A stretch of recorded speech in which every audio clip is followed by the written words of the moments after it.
नमस्कार, जय श्री कृष्ण। कैसे हैं आप? ये जो प्रश्न है कैसे हैं आप, इसको लेकर जैसे टार्ज़न झूलते हुए एक जगह से पेड़ से दूसरे पेड़ पे पहुँच जाता है, ऐसे ही संवाद की नदी को लेकर के ये जो झूला है, इसको झूलने का एक विशेष आनंद हम जो ले रहे हैं, तो आपको आ रहा है कि नहीं आ रहा है, ये बताइए आप मुझे। आप बताएँगे इसीलिए इसी आशा से मैं पूछ लेता हूँ, कैसे हैं आप? बात प्रारंभ करते हैं कहाँ से? ध्यान से। ध्यान किसका? गीता माता का। कैसे? ऐसे। पार्थाय प्रतिबोधितां भगवता नारायणेन स्वयं व्यासेन ग्रथितां पुराणमुनिना मध्ये महाभारतम् अद्वैतामृतवर्षिणीं भगवतीम् अष्टादशाध्यायिनीम् अम्ब त्वामनुसन्दधामि भगवद्गीते भवद्वेषिणी। गीता माता की जय जयकार करने का ये जो अवसर है, उसको गंवाना नहीं है हमें। और गीता माता के साथ जुड़ने का ये ध्यान पूर्वक जो प्रारंभ हुआ है, उसको लेते हुए अपने भीतर और अधिक विस्तार को हम छू पाएं, ऐसी प्रार्थना भगवान के चरणों में अर्पित करते हुए 35वां जो श्लोक है, इसमें हमको भगवान और क्या बता रहे हैं? सुख के बारे में बात हो रही है। देखिए, सुख जो है ऐसा भी होता है जो कि प्रारंभ में सुख देने वाला लगता है, पर बाद में उसका परिणाम विष के समान हो जाता है। और कुछ वो प्रारंभ में विष के समान का मतलब है कि देखिए, आप इसको मेडिकल आधार लेकर बात को समझें अगर हम, तो जो कैप्सूल होता है, उसके अंदर कुछ दवाई होती है, उसको हम ले लेते हैं। और कोई-कोई ऐसी गोलियाँ होती हैं जो कड़वी होती हैं बहुत, लेकिन उससे हमारी तबीयत ठीक हो जाती है। अगर बहुत बुखार है और पता चला भई अमुक तरह की जो गोली है, जो कि कड़वी लगेगी लेकिन इससे ठीक हो जाएगा। और आपको लगेगा कि नहीं, मुझे तो आइसक्रीम खाना है, हालाँकि तबीयत कह रही है कि मत खा, तो उस वक़्त जीभ ने कहा कि खानी है, तो अच्छा लगा, पर बाद में परिणाम जो है वो विष के समान हो गया, ऐसा मतलब उपमा की दृष्टि से। तो सात्विक सुख के बारे में कल हमने जाना, अब देखिए क्या बता रहे हैं। सात्विक सुख की बात का आधा हिस्सा जो है वो इस श्लोक में है। यतदग्रे विषमिव परिणमाम परिणामे मृतोपमं तत्सुखम सात्विकम प्रोक्तम आत्मबुद्धि प्रसादजम।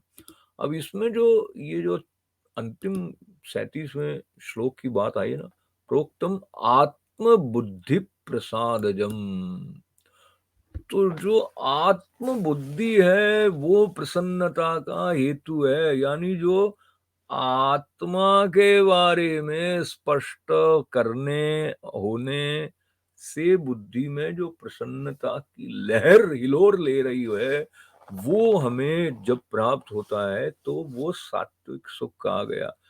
इसके लिए बहुत सरल उदाहरण सत्संग का लिया जा सकता है।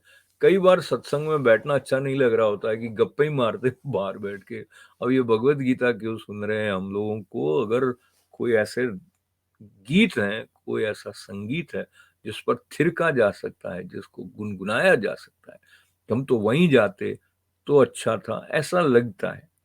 और लॉन्ग टर्म में देखेंगे तो क्या नहीं, ये बात अमुक स्थान पर एवरीडे गीता, ये जो हैरम्बा स्टूडियो पे, इससे नहीं, मुख्य बात ये है कि ये बात जहाँ से भी आए, वहाँ से वो मैंने प्राप्त की थी, उस सत्संग में मुझे ये बोध हो गया था, तो वो कई साल बाद में भी उसका ऐसा असर होता है कि जो बुद्धि की प्रसन्नता को बचाए रखने में सहायक होता है। और देखिए, मंत्र जो है वो बचाते हैं, कहते हैं मननात् त्रायते इति मंत्रः। जो मन को त्राण देने वाला है, मुक्ति देने वाला है, रक्षा देने वाला है, वो है मंत्र। तो ये 37वां जो श्लोक है, इसको हमने 35वां जो श्लोक है, इसका थोड़ा हमने अंश, ये तो 37वां आ गया ना नारायण। और ये हम हैं भी 331वें में, और यहाँ पर 37 और 38 श्लोक ही होने हैं। लिखा हुआ जो गलत है, उसको आपकी अनुमति लेके मैं अभी सही कर देता हूँ, ऐसी क्या बात है। और जब ये सही हो जाएगा तो बात आगे बढ़ जाएगी ठीक सही दिशा में। तो आइए 38वें श्लोक की तरफ चलते हैं। विषयेन्द्रिय संयोगा द्यतदग्रे मृतोपमम् परिणामे विषमीव तत्सुखम राजसं स्मृतम। तो यहाँ सीधा सीधा ऐसा लग रहा है जैसे कि विलोम हो जाता है ना, तो जो सात्विक है उसका उल्टा है राजसिक, ऐसा लग रहा है। कैसे? अर्थ क्या बताया इसका? विषयेन्द्रिय संयोगाद्यतदग्रे मृतोपमम् परिणामे विषमीव तत्सुखम राजसं स्मृतम्। की और जो सुख विषय और इंद्रियों के संयोग से होता है। विषय विषय क्या है? विषय क्या है ऐसा हम सोचते हैं। तो विषय हम जो कुछ भी इंद्रियों के द्वारा ग्रहण किया जा रहा है उसको विषय कह रहे हैं, ऐसा। तो विषय और इंद्रिय का संयोग है। अगर हम सिर्फ खाने का ही इंद्रिय के बारे में जिह्वा वाला जो उदाहरण लेते हैं, तो रसगुल्ला ही क्यों करें? मावे की कचौरी ले लो। मावे की कचौरी बाहर पड़ी है तब तक वो पड़ी है, लेकिन जब उसने यहाँ का स्पर्श हो गया तो ये जो संयोग हुआ ना, ये जो मिलन हुआ, उससे हम बोले आय हाय क्या स्वाद है, मजा आ गया। या कोई सुंदर पदार्थ दिखाई दिया, या युवकों की तरफ से कोई सुंदर युवती दिखाई दी, किसी सुंदर युवती को कोई बहुत आकर्षक पुरुष दिखाई दिया, तो जो नेत्र है, ये वाली जो इंद्रिय है, इसने अमुक दृश्य का रस प्राप्त किया, तो ये संयोग हुआ। अब ये जो सुख मिलता है, ऐसा कह रहे हैं, वो जब भोग काल में, दरअसल ये आगे की और इंद्रियों की बात कर रहे हैं जो कि हम लोग संकोच कर लेते हैं बातचीत करने में कि भाई ये वाला जो है इंद्रिय सुख, उसके विस्तार की चर्चा जो बहुत ज्ञानी लोग होते हैं वो तो बिना उसके बारे में चिंतन की कर लेते हैं, हम तो कर नहीं सकते, तो हमने वो बात छोड़ दी है। यहाँ पर आ गए हैं कहाँ पे, जहाँ भगवान ये कह रहे हैं कि विषय और इंद्रियों के संयोग से जो सुख होता है वो पहले भोग काल में अमृत के तुल्य प्रतीत होने पर भी परिणाम में विष के तुल्य है। मतलब पहले लगा हाँ क्या आनंद आ गया, फिर बाद में लगा अरे इससे तो बीमारी पड़ गई, इससे तो ये हो गया। तो वो जो सुख है राजस कहाँ गया है। सात्विक में इसका उल्टा था, पहले सुख नहीं दे रहा है वो, बाद में उसमें अमृत के समान सुख मिल रहा है, वो सात्विक। इसमें मैं भगवान श्री कृष्ण से ना अर्जुन जी के पास बैठा होकर मैं ये सोच रहा हूँ कि हमेशा ऐसा होता है क्या?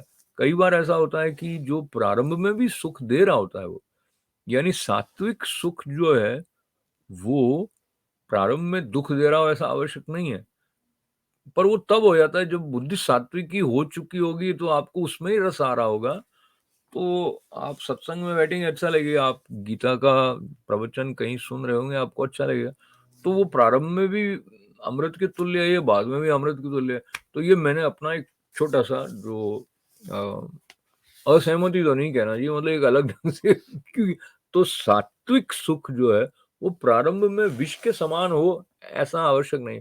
लेकिन अब मैं फिर भगवान के पास बैठ के देखने लगा, तो क्या होता है बहुत बहुत प्रारंभ में तो जो सहज वृत्ति हमारी होती है वो होती है नीचे बहने की, पानी ऊपर से नीचे बहता है। इसी तरह से जो जो चीजें सहज रूप में सामान्य एवरेज हमारे मन को खींचती हैं, आकर्षित करती हैं, वो उस समय की बात करें। फिर साधना के द्वारा थोड़ी परिपक्व अवस्था आ गई, बाद में ऐसा हो जाता है, प्रारंभ में ऐसा हो। और फिर कभी कभी ऐसा भी होता है कि पूर्व जन्म के जो संस्कार लेकर कोई कोई जीव आया है तो उनकी अवस्था अलग हो जाती है, पर भगवान तो केटर कर रहे हैं सबको।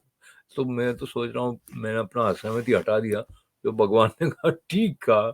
ऐसे करके मैं आपसे विदा लेते लेते सबके मंगल सबके कल्याण की प्रार्थना, आपका आभार व्यक्त करते हुए ओम पूर्णमदः पूर्णमिदं पूर्णात् पूर्णमुदच्यते पूर्णस्य पूर्णमादाय पूर्णमेवावशिष्यते। ओम शांति शांति शांति। बहुत आनंद रहा, और ये जो आनंद का क्रम है वो कल फिर रहेगा जारी, आपका साथ मिलेगा ऐसा विश्वास। जय श्री कृष्ण।